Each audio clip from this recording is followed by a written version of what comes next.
जब शासन आया उस समय भी सब सरकारों ने, शिवचरण जी ने, भैरव सिंह जी ने, अशोक जी ने, वसुंधरा जी ने और भजन लाल जी भी करेंगे, अपनी तरफ से प्रयास करेंगे, सभी को करना भी चाहिए। यही हमारा धर्म है और इसीलिए हम चुन के यहाँ तक आए हैं। बातें निकलती है और मैंने भी आज बैठे बैठे अध्यक्ष महोदय ये पढ़ने की कोशिश की कि जालोर जिले में नर्मदा का प्रोजेक्ट किसके कार्यकाल में हुआ। तो मैंने बैठे बैठे आजकल आर्टिफिशियल इंटेलिजेंस उसको टाइप किया तो वो भी फेल हो गया। उसने कहा मुझे ये तो पता नहीं है, हुआ जरूर है, ये गुजरात से पानी आया है और राजस्थान में आया है और पानी चल रहा है। तो इसलिए आज की स्थिति ये है और हमें देखना पड़ेगा, हमें शाबाशी धन्यवाद देना चाहिए पूर्व सरकारों को भी। मुझे याद है मैं 98 में विधायक चुना गया, उस समय नर्मदा सांचौर के लिए काम चल रहा था। उसके बाद सरकारें बदली, 8 के बाद इसका उद्घाटन हुआ। तो ये तो इंफ्रास्ट्रक्चर तैयार करने में वर्षों लग जाते, एक दिन में कोई इंफ्रास्ट्रक्चर तैयार नहीं होता है। हमें ध्यान देना पड़ेगा वाटर कंजर्वेशन की तरफ। हम कितनी भी बातें कर लें, हम यहाँ खड़े होकर सारे विधायक हम अपने अपने क्षेत्र की बात करते हैं, हमें टांका चाहिए, हमें नल चाहिए, हमें पानी चाहिए। अरे पानी होगा ही नहीं, आएगा कहाँ से? उसके लिए हमें अपने पूर्वजों ने जो काम किए उनकी तरफ ध्यान देना पड़ेगा। बावड़ियाँ हैं, तालाब है, स्थितियाँ ये हो गई कि उन पर एनक्रोचमेंट हो गया, कैचमेंट एरिया में पानी आने की समस्या नहीं। सरकारों को ध्यान देना चाहिए, सख्ती से उनको खुलवाना चाहिए ताकि ये पानी भरा हुआ जाए। हम सीख सकते हैं, कनाडा में विश्व का 20% पानी है, पर उसके बावजूद वो लापरवाही नहीं करते, उसको रिसाइकल करते, उसको रीयूज करते हैं। और रीयूज करते हैं जब भी वह उनको आगे की चिंता है। हमें देखना चाहिए इन चीज़ों को, हमें पूर्वजों की बात को समझना पड़ेगा। छोटू सिंह जी जैसलमेर से आते हैं और इनकी पीड़ा तो समझ सकते हैं। बेटियां ही नहीं देते थे और बेटी देते थे, और वो अगर वह शादी करने के बाद वो स्नान करती थी तो कि ये जल वाली परी कहाँ से आ गई। पाली जिले पुष्पेंद्र सिंह जी के एरिया से जाती थी बच्चियाँ, तो कि इसको तो रोज नहाने को चाहिए। आज स्थितियाँ बदली है तो हमें पानी के महत्व को समझना चाहिए। मैं यहाँ याद करना चाहूँगा हमारे धर्मगुरु शांतिनाथ जी का। आपके योगी जी भी उनके पांव छूते थे। शांतिनाथ जी ने जब अंतिम सांस ली, मैं भावुक हो जाता हूँ जब ये सुनता हूँ कि जब उनकी डेथ हुई, वो वॉशरूम में गए थे, उनको जब बाहर आए कि यार ये नल से पानी क्यों गिर रहा है, इसको बंद करो, और बाहर आके उन्होंने अंतिम सांस ली। ये भावनाएं होनी चाहिए हमारी। ये अगर भावनाएं नहीं होगी तो हम बातें करते रह जाएंगे यहाँ पे बैठ के।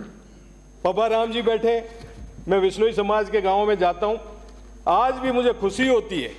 वो पानी का लोटा भर के लाते हैं कि ये जल बरसात का संग्रह किया हुआ पानी है टांके से। हम आज बोतलें पीते हैं, आर्टिफिशियल बोतलें, नकली बोतलों का पानी पीते, आप और हम सब समझते हैं। हमें सोचना पड़ेगा। गांव में आरओ मशीनें लगानी पड़ी। मेरे गांव दासपां जिसमें कैन एनर्जी को पानी जाता था, आज हमको, मेरे मदर की डेथ हुई और मेरे को पूरा पानी आरओ मशीन से मंगाना पड़ा। इन स्थितियों में हम पहुंच चुके। हमें सोचना पड़ेगा कि हम कैसे काम करें इस चीज के लिए। एनजीओज भी, और राजस्थान की पानी की समस्या को देखते हुए फॉरेन एड्स भी खूब आ रही है। एनजीओज भी काम कर रहे हैं, चुपके चुपके कर रहे हैं। मैं तो कहना चाहूंगा अध्यक्ष महोदय कि सरकारों को चाहिए कि जो एनजीओ काम कर रहे हैं उनके साथ जनप्रतिनिधियों को जोड़े, क्योंकि जनप्रतिनिधि 2-2.5 लाख वोटों से जीत के आता है तो ज्यादा उनको गाइड कर सकता है, ज्यादा उन चीजों को संभाल सकता है। मैं, जो कि अध्यक्ष महोदय का आदेश है, सीधा 41 की मांग पे आता हूं। मेरे यहाँ भिनमाल में ईआर प्रोजेक्ट गहलोत साहब की सरकार में 2013 के बजट में पास हुआ और आज 2025 चल रहा है और आज 2 सरकारें बदल गई, हमें पानी आज तक तो पीने को नहीं मिला।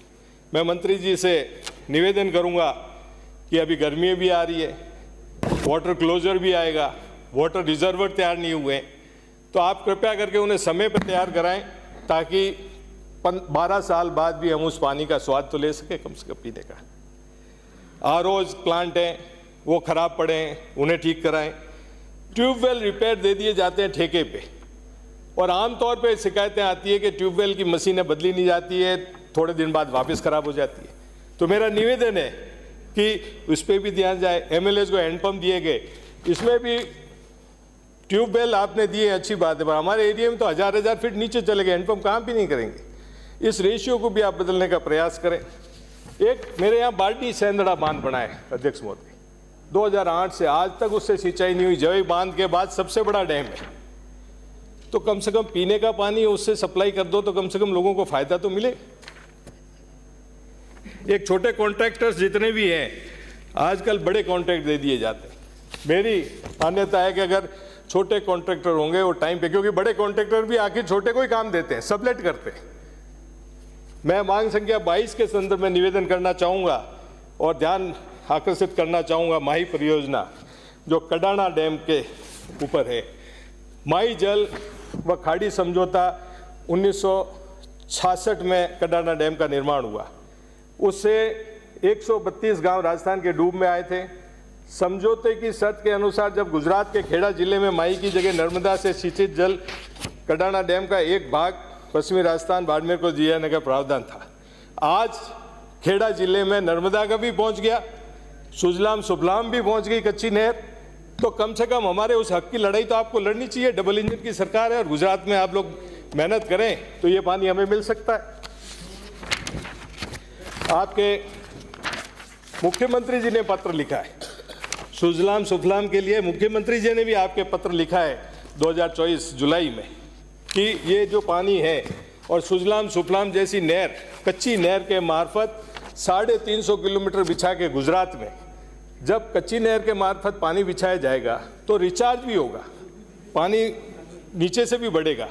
तो और जालोर जिले से तो सिर्फ 40 किलोमीटर दूर है। और मुख्यमंत्री जी ने खुद ने पत्र में लिखा है कि गुजरात में लगभग 20 किलोमीटर और राजस्थान में लगभग 40 किलोमीटर होगा। इस पानी से 12.5 लाख आबादी को पेयजल का और खेती का लाभ होगा। तो इस चीज़ों पे ध्यान दीजिए, आप लोग मेहनत करिए। अभी मंत्री जी कह रहे थे कि हो गया, मुख्यमंत्री जी तो अभी लेटर लिख रहे हैं आपके। तो मेरा निवेदन है, इसके अंदर गहलोत सरकार ने इससे WRCP से वापकोस से इसका वो सर्वे भी कराया है, इसकी रिपोर्ट भी आ चुकी है। मेरी यहाँ बैठे हुए अधिकारियों से आई परियोजना उधर मत हाथ करो। अरे आप सभी को कह रहा हूँ, एक ही आप सरकार में सब नहीं है शामिल। तो ये वापकोस की रिपोर्ट भी आ गई है मंत्री जी, तो इसके लिए माही की तरफ भी आप ध्यान दीजिए। है सुजलाम की बात मैंने आपको कही थी। एक बांडी सेंदड़ा की बात जो मैंने अभी कही है अध्यक्ष महोदय, जब मैं पहली बार विधायक था 2003 में इसका शिलान्यास हुआ, 2008 में इसका उद्घाटन भी हो गया। और विडंबना ये है कि आज दिन तक वहां से नहर से पानी नहीं हुआ है, सिंचाई नहीं हुई है। इतने वर्षों बाद मंत्री जी इस पे ध्यान दें। नहरें टूटती है, रिपेयर होती है, जोगेश्वर जी भी जानते हैं, पता कर लें इस बारे में। आज दिन तक नहीं हुआ है। और सबसे बड़ा नुकसान क्या होता है कि जिनको पानी देना की स्कीम बनाएगी उनको तो पानी मिल नहीं रहा है, और जिस बहाव क्षेत्र के बेरे सूख गए, पूरा एरिया डैमेज हो गया। तो मेरा तो निवेदन है कि आप उसमें भी नहर का प्रोजेक्ट बनाइए, उनका क्या कसूर है। आपको मैं निवेदन करना चाहूंगा, जोगेश्वर जी भी बैठे हैं, जालोर, राहोर, भीनमाल, पूरे जिले की समस्या है। जवाई डैम से भी जो बहाव क्षेत्र का एरिया है, क्या हक नहीं है हमारा उसमें पानी का? पानी रुक गया तो क्या हम भुगतते रहे? हमारे बेरे सूख गए। सुप्रीम कोर्ट तक का डिसीजन है कि 10% पानी उस नदी में छोड़ा जाना चाहिए।